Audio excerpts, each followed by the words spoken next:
Hello everybody, we are going to be doing our Western Final preview and prediction where I go over some storylines that are going to be important in this game and then who I think will win this game to go on to the Grey Cup. Now before we start, if you are new to the CFL or if you're interested in the CFL and you want to watch more videos about it, I am here and hopefully you will subscribe as I would love to make some money off this. And of course, I love doing CFL videos regardless. CFL content is kind of like, something I'm very passionate about. So I'd love to have you here along the way. Now let's get into it. BC is 12-6 and they are traveling to IG Field to play the Winnipeg Blue Bombers, who are 15-3 on the year. The two sides played each other 3 times this season. Winnipeg won 2 of those 3 games, and I am curious to see if they will be favored to win this. They already are favored, but I'm curious to see if people still feel like that matters. If they won 2 of the 3 games, we'll see. As for some key factors and storylines for BC, big one, don't go in a hole early. This happened very quickly in game 1, and BC won't stand a chance if they're down 21-0 again in that first quarter like they were against the Blue Bombers. This time they'd be on the road though, and this squad is very experienced, the Blue Bombers, so you cannot do that. And what went wrong in that span? Really, it was just bad special teams play, a turnover that led to a major, and the Lions' inability to stop the run or the pass. I do remember Johnny Augustine just every time he got the ball, it was like 7, 8, 11, something like that yards anytime he touched the ball, and he was able to set the tone early in the first game of the first matchup of that. Also, I would say for the Lions, it's okay to take shots, but pick on weak links of the secondary and see how Winnipeg will be running and adapting schemes early on. As for another storyline, what does BC's defense even focus on? For starters, Dalton Schoen is probably going to be the guy that they really hone in on. He torched BC in all 3 games that they played. He had 14 receptions, 283 receiving yards, and 4 TDs, and they don't have a clear answer for him. It's pretty obvious. I think he scored 2 of those against TJ Lee. What I will say, I think 2 or 3 of those scores where Kalaros ran out of the pocket and he's able to keep the play alive. That is a nightmare situation for linebackers, safeties, corners, whatever the case may be.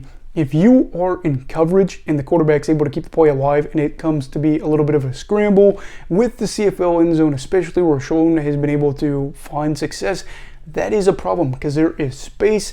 On top of that, they had issues with Rashid Bailey, and I'd argue he's probably not even their second or third best receiver. So then what? There's some guys like, Greg Ellingson, Nick Dembski, and Drew Wolodarski. Ellingson is still one of those players that I feel like has a lot of juice left in the tank and could still have some good games in him when he is healthy. And Dembski is a player that has scored touchdowns in 6 of his last 7 games. Wolodarski, of course, kind of an underrated guy, but has been able to be part of this very good staff and is one of those players that you have to watch out for because he could still put up a big game as well. This is the perfect opportunity for Winnipeg to cause as many problems for the Lions as possible as their receiving core is getting healthy, fully healthy, well, almost completely fully healthy for the first time in what feels like a lifetime. They battled injuries all year this year. As for another storyline for the Lions, focus on Janarian Grant. Grant scored twice on the punt return for Winnipeg. It is a pretty quick return. I mean, it seems pretty obvious, but when he gets the ball, he is pretty much gone if he's given space, and he is also a guy that is a threat off kickoff return as well. If you let him get the big returns on average, you're practically begging for Winnipeg to just bury you, to just absolutely put you in the ground, because if they're able to get big returns, even if they're not for scores, they're going to be in better field position, less yards they have to get even a field goal. It just is something you don't want to do. Watch out for him and try to force a fumble. It looks like he always holds the ball to his left.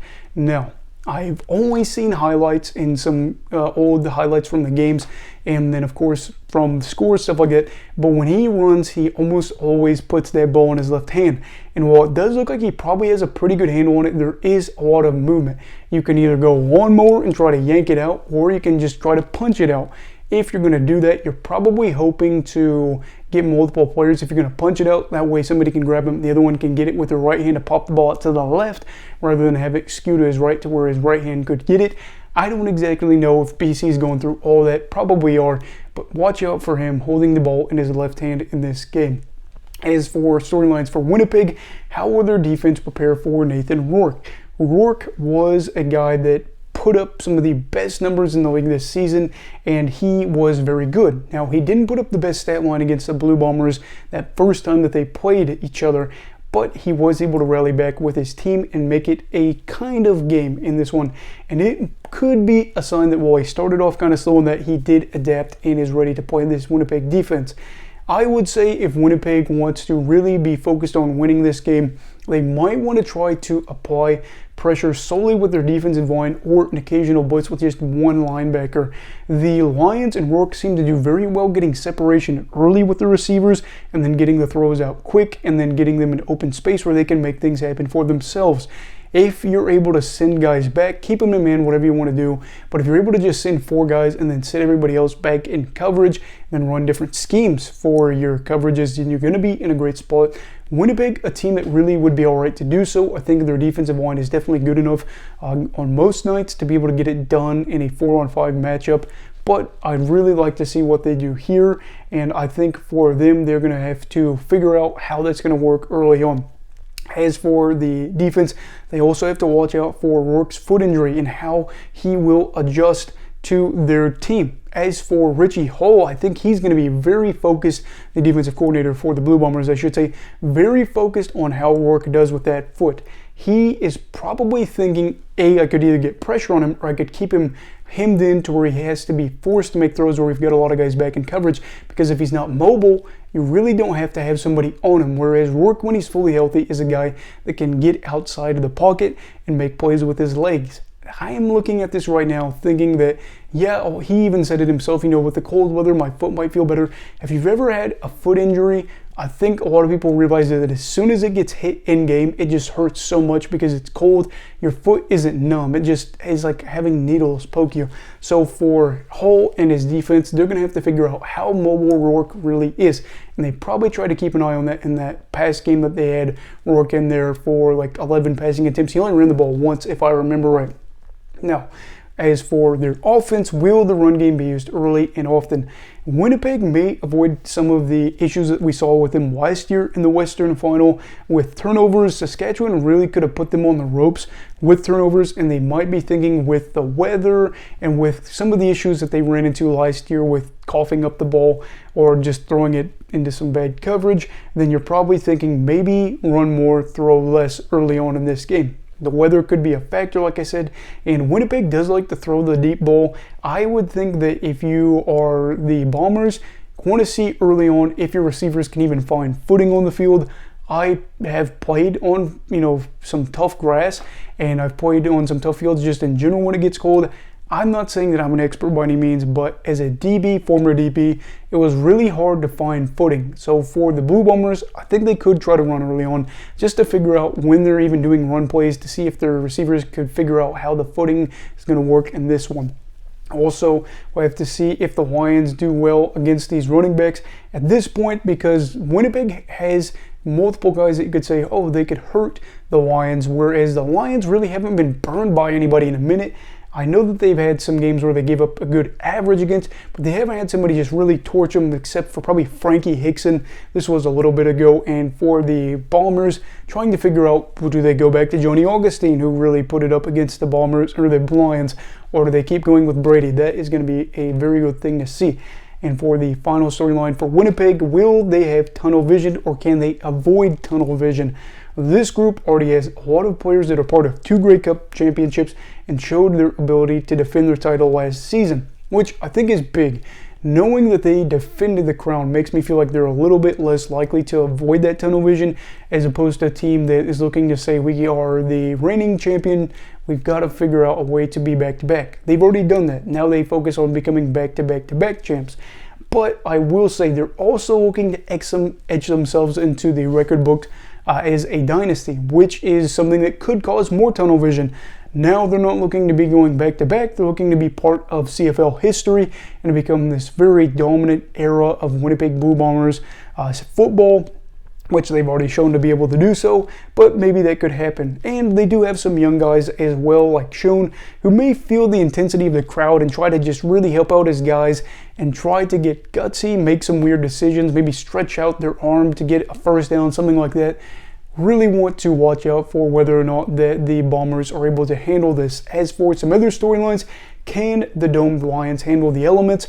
I'm not too worried about this, unless you're somebody from really far down south that didn't play any college or high school games, or whatever the case may be.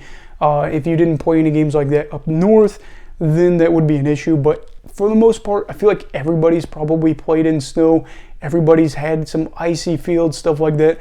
But Winnipeg also, of course, is used to it, whereas the Lions haven't had to, in a professional era, deal with that at home. So we will see.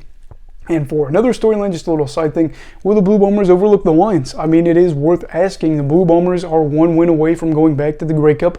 They're favored to win this one. They're heavily favored to win whoever they would play against in Toronto or Montreal. Would they just overlook the Lions and say, well, we'll probably beat them. We don't have to put our best foot forward? I don't exactly think Winnipeg will have that mindset, but something to watch out for and to talk about after the game, whatever happens. For my verdict, while I am wearing a Lions jersey, I'm going to be picking the Blue Bombers to win. I'm a Lions fan, but I am realistic here. This is an uphill battle. The Lions are going to be able to possibly pull off one of the bigger upsets in recent years. But at the same time, I think that they cannot get into a hole early. They cannot turn the ball over. They have to be able to get the plays that aren't easy ones. You just can't hit the wide open guy that's streaking down the field. You got to be able to move the chains in ugly ways. James Butler, those guys are going to have to be there and show up. I would say that this, as much as I hate to say it, is kind of the best game you're going to get in the playoffs, where the Grey Cup is still going to be the Grey Cup. Don't get me wrong. That is the championship game. Anybody can win. But if Winnipeg or BC wins, we're probably going to look back at this game and say this was the pinnacle. This is the game you had to watch in the playoffs. So who do you think is going to win in this game between BC and Winnipeg? And what do you kind of expect the game to be like? Let me know down below in the comments. Also, please make sure to like this video and subscribe if you're new. Everybody stay safe and have a great night.